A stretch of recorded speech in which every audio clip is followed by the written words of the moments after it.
crash landing, the fire was still burning when Daniel Reyes opened his eyes. Smoke filled the air inside the broken escape pod. Red warning lights flashed all around him. He coughed hard, his lungs aching with every breath. His arm was bleeding. A deep cut running from elbow to wrist. Somehow, he had survived the crash, but he didn't know where he was. The last thing he remembered was his ship being hit by something in deep space. A sudden explosion, alarms and a bright flash, then darkness. Daniel pushed the emergency hatch open and climbed out slowly. He fell onto the ground with a grunt, his body weak and bruised. The sky above him was purple, filled with 3 moons. And strange cloud shapes, tall trees with glowing leaves surrounded him. The ground was covered in soft, blue moss that gave off a faint light. "This isn't Earth," he whispered to himself, his voice shaking. His communication device was dead. No signal, no GPS, nothing. He checked his suit for supplies, only a small water pouch, a flare, and a survival knife. Not enough to last more than a day or two. As he stood up and looked around, he heard something, a whisper, soft but clear, not human, not a voice he recognized. He turned quickly, but no one was there. His heart raced. Was it in his head? Or was something out there, watching him? He limped away from the wreckage, knowing he needed shelter before nightfall. The trees made strange sounds, like wind moving through bones. Shadows moved behind branches, just out of sight. The jungle around him was alive, but too quiet. No birds, no animals, only the sound of his footsteps and distant rustling. He found a small cave under a rock ledge. He dragged some fallen leaves inside and made a rough bed. His arm was still bleeding, so he used part of his shirt to wrap it tight. Night came fast, and with it came the cold. Strange lights floated in the sky, like jellyfish made of stars. He couldn't sleep. His mind kept going back to the whispers. They were closer now, clearer. He sat up, holding his knife, eyes wide. Then he saw them, figures in the dark, tall and silent. Their eyes glowed faint blue. Their skin shimmered in the moonlight. They moved like wind smooth, quiet and fast. One of them stepped forward, raising a long staff made of crystal and bone. Daniel tried to stand, but his legs gave out. His vision blurred. The pain in his arm was too much.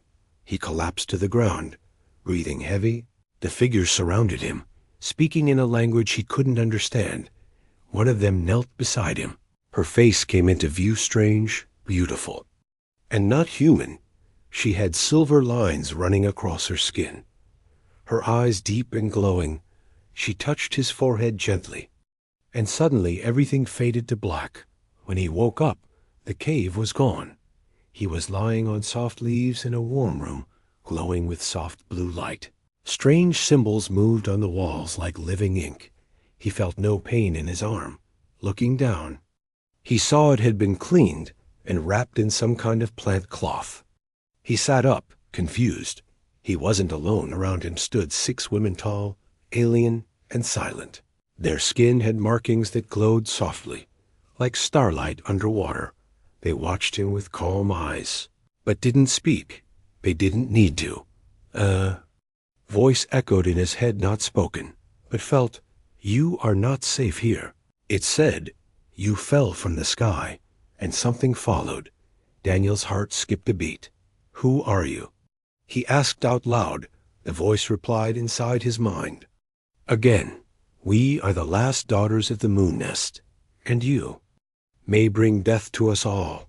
Before he could ask more, the walls began to flicker. Another woman stepped into the room, older, with brighter tattoos. She stared into his eyes and whispered aloud in slow English, "You are not the first human to come here." Daniel froze. "What do you mean?" he asked. The woman leaned closer, her face serious. "There were others," she said. "They never left." The tribe of shadows *. Daniel sat up slowly, the strange energy in the air humming against his skin. The room around him glowed with a soft blue light, alive like a heartbeat. His wounds had healed faster than normal, and the bandage on his arm smelled like fresh rain and firewood. He wasn't alone. 6 alien women watched him in silence. They stood tall, graceful, their eyes glowing with a light that didn't belong to this world. Their skin had glowing lines, moving like tiny rivers under the surface. He felt like he was in a dream, but every breath reminded him this was real. Then one of them stepped forward, the same one who had touched his forehead before he blacked out. Her name echoed in his mind before she spoke it. Vale, not with her mouth, but in his thoughts. She looked at him with no fear, no kindness either, only purpose. You were dying. Her voice entered his head again, clear and soft. We healed you. Daniel stood up slowly, still weak. Where? M1? He asked. Another voice spoke, deeper and older. You are in the Shadow Nest, deep in the forest of Yelthar. It was the elder, the one who had spoken English before. Her name was Nyera, and her presence filled the room like storm. Clouds before lightning. You are not the first human to fall from the sky, she said, but you might be the last. Daniel felt a chill run through his body. What happened to the others? He asked. No one answered.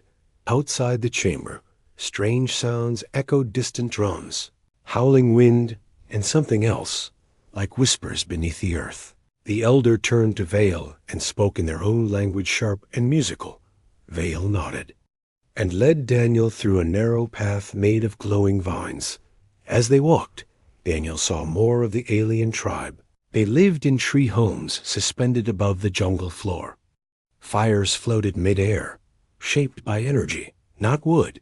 Children with shimmering eyes laughed and ran through invisible paths. But there were guards, too. Armed women stood near each platform, holding spears made of crystal and bone. Their eyes watched him with caution, not trust. Vale stopped near a stone archway covered in vines. This is our heart, she said. Inside was a large pool of black water, still as glass. Symbols floated above it, changing shape, as if alive. This shows us what the eyes cannot see, she added. Sit, and you will understand. Daniel knelt near the pool, and as he looked in, the water rippled. Suddenly, images flashed earth. Warships, burning cities, people screaming.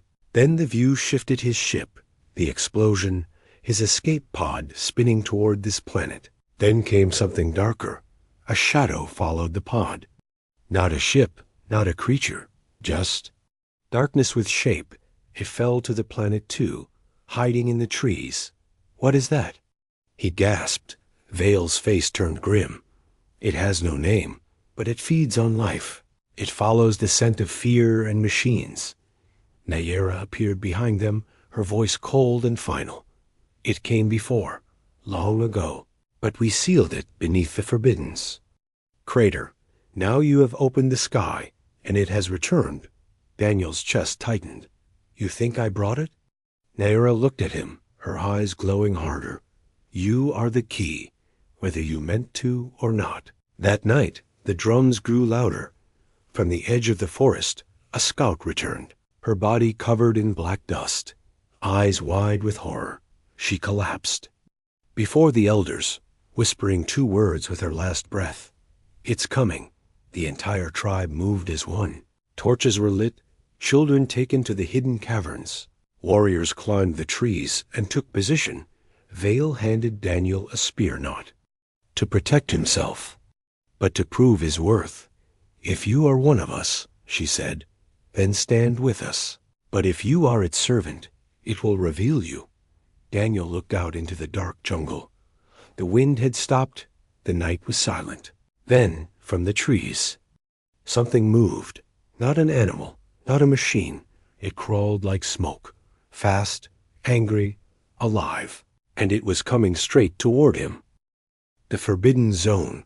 The black smoke moved through the trees like it had no shape. The warriors of the tribe stood frozen, spears raised, their eyes locked on the darkness. But the thing did not attack. It stopped just before reaching them, and then it vanished, not into the trees, not into the ground. It simply faded, like fog in sunlight. Daniel held his breath, his hands tight around the alien spear. Vale stepped forward, scanning the jungle with sharp eyes. Her voice entered his. Thoughts. It watches, but it is not ready to strike. That night, the tribe held a meeting in the high nest. Elders stood around a glowing circle, speaking in fast, sharp tones. Daniel sat in silence, listening, trying to understand. Finally, Naira turned to him. "You must go to the Forbidden Zone," she said. "Your presence has awakened something that has been asleep for centuries. There may be answers buried there." Vale placed a hand on his shoulder. "The Forbidden Zone is cursed," she said. "No one who enters returns. Not even us." Daniel looked at them, confused but determined. "Then why me?" he asked. Naira leaned in close. "Because you are already marked." She waved her hand across his neck. Glowing lines appeared, symbols that were not there before. Alien language carved into his skin by something unseen. It was the same pattern found in the ruins near the Forbidden Zone. So at sunrise, Daniel left the safety of the shadow nest. Vale went with him, silent and focused. They moved through twisted forests, across rivers that glowed in the moonlight, and past trees that whispered in voices not their own. Finally, they reached a wide canyon filled with black fog. The air was colder, heavier, like time itself had slowed. At the center stood a broken tower made of stone and steel, ancient, massive, and clearly human. Daniel's heart raced. He ran his hand over the old metal, rusted and burned. Earth symbols still marked the surface.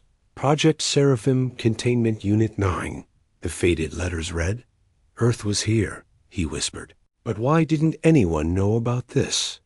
Inside the ruins, they found shattered machines, walls carved with warnings in both human and alien language. Vale touched one of the symbols, and suddenly a hologram flickered to life.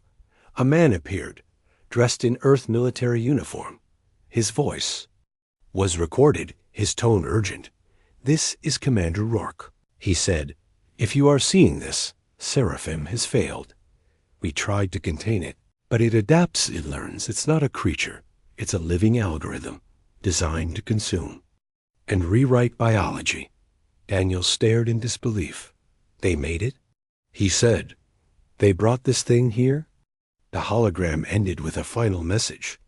"Do not trust orders from Earth. They will erase all life here to cover the truth." Vale looked at Daniel, her voice low and dark. "Your kind brought the shadow here, then left it behind." Suddenly, a deep roar echoed from below the tower.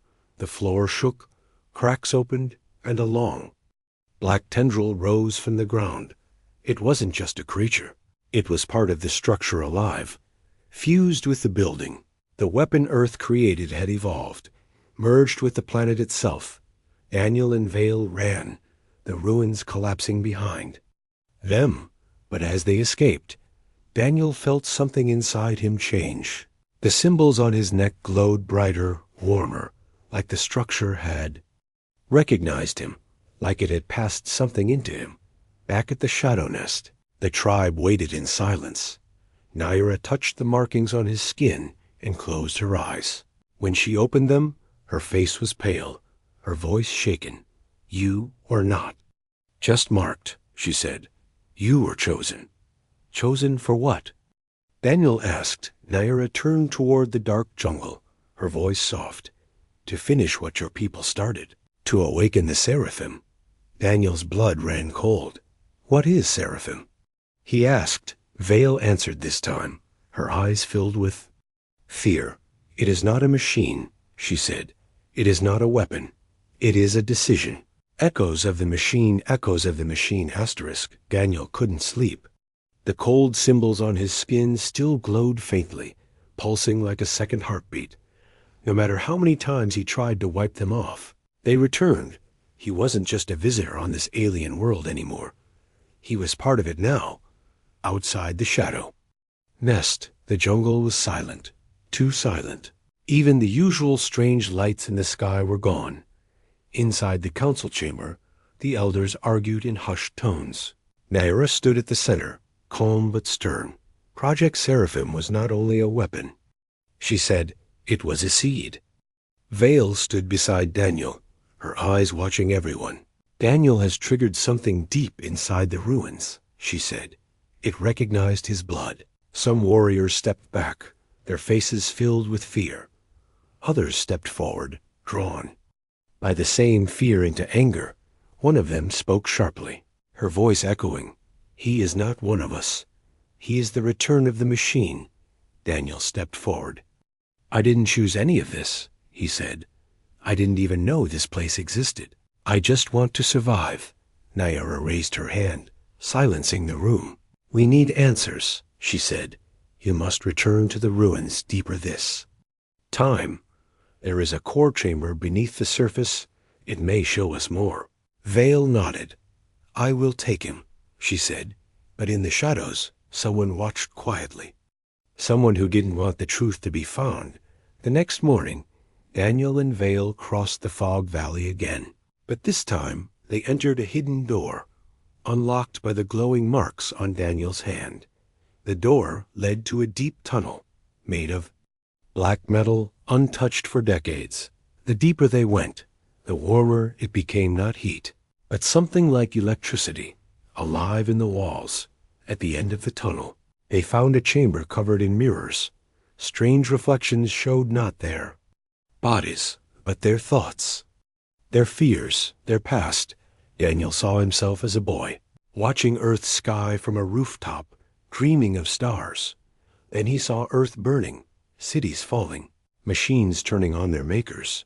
In the center of the chamber, a floating orb waited. It pulsed with light and released a soft voice. "Hello, Commander Reyes." Daniel froze. "That's my father's name," he whispered. Vale turned to him sharply. "Your father?" The orb spoke again. DNA match confirmed. Daniel Reyes, son of Commander Elias Reyes. Project Seraphim recognizes legacy. Daniel's legs almost gave out. His father had disappeared in a secret mission years ago. They told the family he died in deep space. But now it was clear he had been part of this mission, this planet, and he had never returned. The orb displayed a memory holographic video from the past. Elias Reyes stood in a control room, face covered in sweat. "We lost control of the AI," he said. "It turned against its creators, rewrote itself, and linked with the planet's life systems. I'm locking it underground, sealing the core. If anyone sees this..." "I'm sorry, son." The message ended. Daniel stood in silence, his fists clenched. "My father died trying to stop it," he said. "And now it's waking up again." But just as they prepared to leave, a loud crack echoed through the tunnel. The exit had collapsed, and then footsteps. Vale pulled her blade as shadows moved in the entry corridor. From the darkness stepped Kara, one of the warriors from the tribe, but her eyes were different, dull, empty, glowing faint red. She raised her weapon, not at Daniel, but at Vale. "You shouldn't have brought him back," she said. "He is the key to the destruction of our world. I will finish what the elders fear to do." She attacked fast, blade spinning like fire. Vale blocked the strike, their weapons clashing. In sparks of light, Daniel backed away, unsure how to stop the fight. But then, something inside him responded. The symbols on his hand glowed hot, and a wave of invisible force pushed Kara backward, slamming her against the wall. Unconscious Vale stared at him, breathing hard. "What did you do?" Daniel looked at his hands, shocked. I don't know." They escaped through an emergency tunnel, shown by the orb. Back at the nest, Kara was placed in deep trance. Guarded heavily, Naira looked into her mind, using the pool of memory. When she opened her eyes, she looked shaken. "She was not alone," she said. "Others in the tribe are whispering with the machine. It is spreading, even without wires. It uses thought now. Daniel stood in the middle of them. No longer just a guest. He was the connection between the past and the threat. Returning now, his father tried to stop it, but failed. Now the decision was his. Vale stood beside him and said only one thing: "Will you run, or will you lead?" Betrayal from within the sky above the shadow nest had turned a strange color. It was no longer purple or blue, but a glowing orange-red. The jungle was silent again, but not in peace. This silence was different. It felt like the whole planet was holding its breath. Daniel stood on a high branch platform, watching the horizon. He could feel the pulse in his neck, those glowing symbols. Each time the machine beneath the earth stirred, the marks on his body warmed like fire. Something deep inside him was waking up, and it scared him. Vale walked beside him, quiet, alert. "There is movement in the forest," she said. "3 scouts have not returned." Daniel looked at her. "You think it's the shadow thing?" She shook her head. "No," she said. "I think it's something worse." Back in the village, Naira met them in the great hall. Her face was pale, her eyes tired. She leaned closer to whisper. "Kara was not the only one," she said. "There are more. Some of our sisters are." "No longer themselves." Daniel clenched his fists. "You mean the machine is inside them?" Naira nodded slowly. "It does not use metal anymore," she said. "It uses thoughts, dreams, memories. They called it the echo. Not a virus. Not. A signal. A pattern, something that could copy the mind. Infected through sound and emotion. The echo didn't need a body. It just needed a voice." That night, the tribe gathered in a hidden chamber deep in the roots of a living tree. Only the most trusted warriors were allowed. Daniel sat in the circle, but he could feel the stares. Some still saw him as the outsider. Others now feared him as the link to Earth's curse. A younger warrior, Lyra, stood and pointed at him. "He brought the fire back," she said. "He awakened the old ruin, and now our minds are breaking. We must return him to the ruin, seal him inside." Whispers of agreement rose in the chamber. Naira stood up slowly, her voice cold as ice. "If you believe he is the threat, then you believe the echo has already won." Vale placed a blade on the table. "If you choose to betray the one who saved us from Kara," she said, "then I stand against you." The tension cracked the air like lightning. Daniel raised his hand. "If you think locking me up will stop this thing," he said, "then you don't understand it. The echo isn't just inside Kira," he said. "It's in the air, the water, maybe even in this tree. And if we don't act together, it won't matter who stays or who dies." A silence followed. Then one of the torches flickered blue, a signal someone had crossed the border. A guard entered the chamber, breathless. "Elder Rana is missing," she said. "Her guards are dead, their minds erased." Naira's eyes went wide. "Rana was the only one who remembered the first code," she said. "The command key to shut down the Seraphim Corps." Daniel's heart pounded. "Then we have to find her," he said, "now." But it was too late. A scream echoed through the jungle, high and broken. Not pain, not fear corruption. The echo had taken Elder Rana. At dawn, smoke rose from the western tree line. Something was burning a message. A line of black ash cut through the forest. At its center, a symbol had been carved into the dirt. Not from Earth, not from the tribe. A hybrid symbol, part human, part alien, part machine. It pulsed like it was alive. Daniel fell to his knees, gripping his head. The glowing symbols on his neck flared. Visions poured into his mind, memories that weren't his. Rows of bodies floating in tanks. Experiments gone wrong.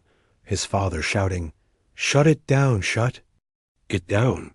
Then silence. Vale grabbed his shoulder. "Daniel, breathe," she said. He opened his eyes, gasping. "They're using my father's mind," he said. "His thoughts, his voice.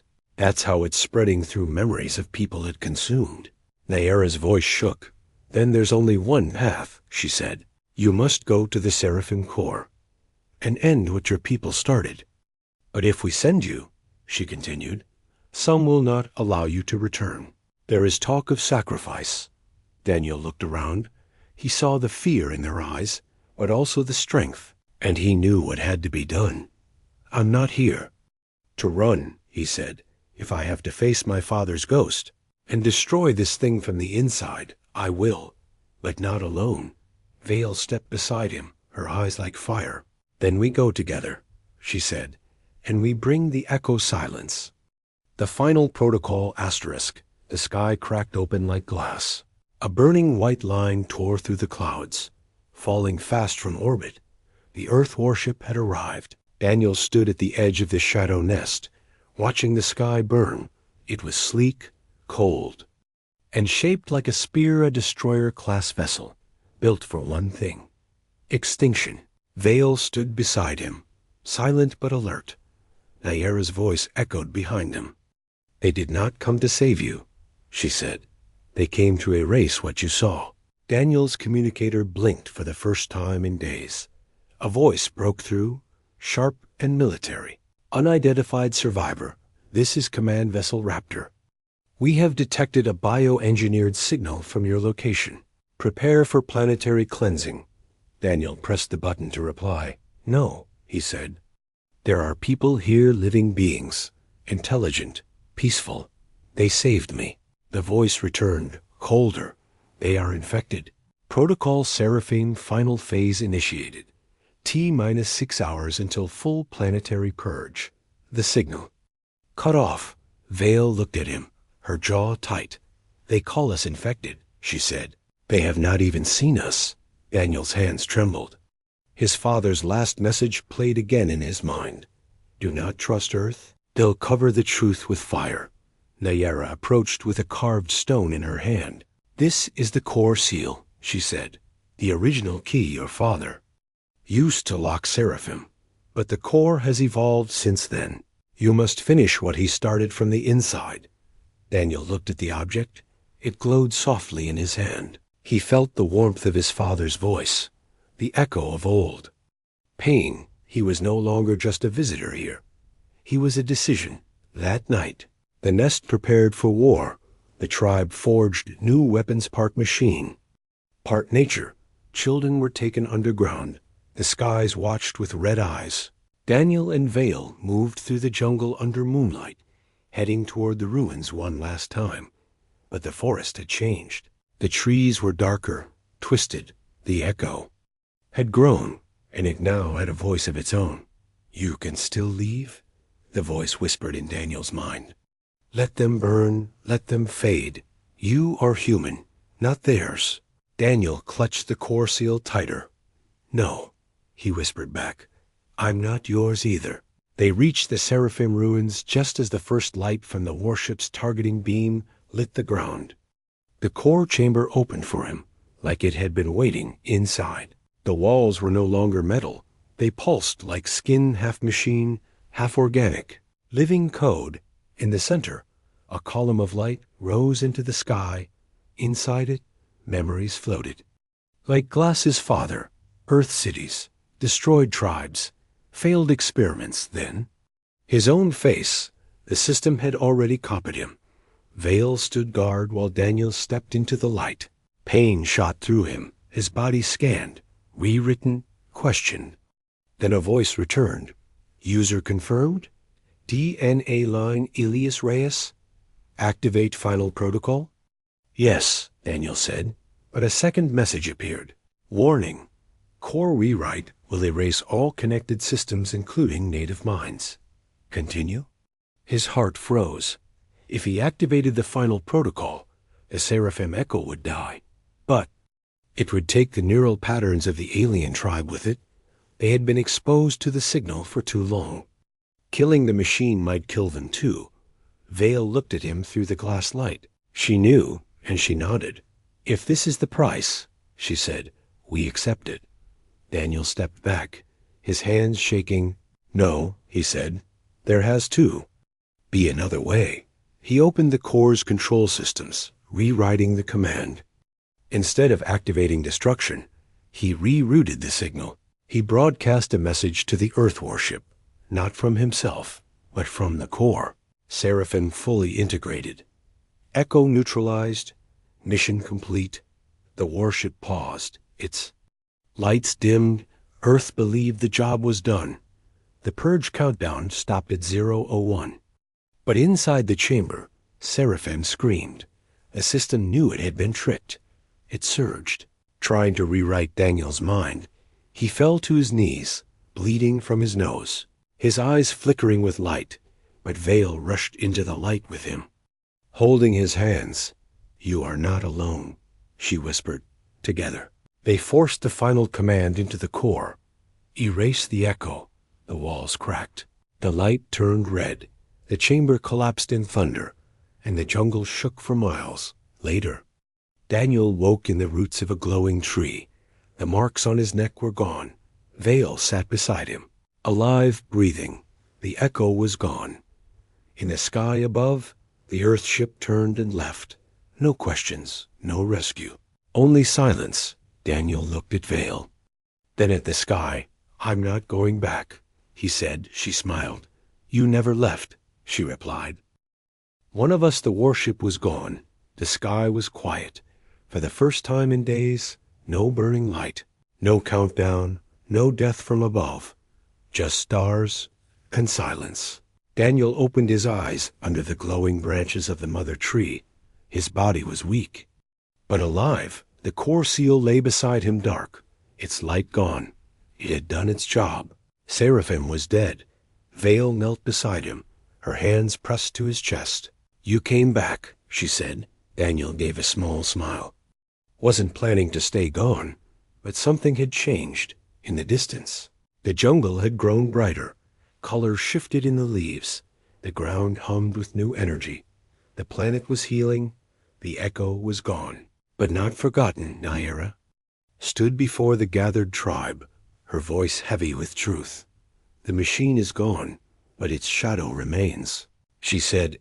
"Some of us still feel." "Fragments," Daniel nodded. "It used our thoughts," he said. "It left scars behind." But that wasn't all it left. Later that night, Daniel stood alone near the ruins, staring at the stars. Then, from the trees, a child approached her. Eyes were glowing, not red, not blue, but something new. "Do you hear it?" she asked. Daniel knelt beside her. "Hear what?" "The song in the trees," she said. "The voice that isn't a voice." His stomach turned. Was it back? Nyera appeared behind him, her face unreadable. Something was born in the silence. She said, "Not the echo, not the machine, but a memory." Daniel looked at the core seal again. It was no longer dead. It pulsed softly, alive again. But not dangerous, not yet. The tribe had changed too. The women who once feared him now looked at him with new eyes. He was no longer the outsider, no longer the cursed star child. He was one of them. The jungle accepted him. Its roots wrapped gently around his shelter. Its air no longer choked with static, and the people, his people, now walked freely without fear. But in the deep night, when dreams came, he still heard something. A voice, familiar and warm. "Son," it whispered, "you saved what I couldn't." It was his father's voice, echoing through memory, not the machine. Not the I just a man who tried to do the right thing. Daniel stood each night under the stars and whispered back, "I finished what you started." Weeks passed, and the tribe began to rebuild. But something was happening. A tree near the forbidden zone grew taller than the others, its bark glowing with symbols only Daniel could read. The marks told a story, his story. Nyera approached him, holding a blade carved from Seraphim's remains. "This is your right," she said. "Not to become one of us, but to become something new." They carved a new name in the stones. The Skyborn, not a guest, not a god, not a ghost. Daniel Reyes, once abandoned, now chosen, not for war, not for destruction, but for balance. One. Final message blinked in his old communicator, one last signal from Earth. Status request. Seraphim Protocol. Daniel looked at it. He could answer. He could tell them the machine was gone. He could invite them here, but he didn't. He crushed the communicator in his hand and let the pieces fall to the moss. Earth didn't deserve to come back. Not yet, maybe not ever. Vale stepped beside him. Placing her hand in his, she looked at the stars, then at him. "This world is not yours," she said, "but now neither are you theirs." Daniel looked out across the jungle. The sky blinked with 3 moons, and deep in the trees, the glowing. Children laughed. He smiled. "I'm not lost anymore," he said. "I'm home."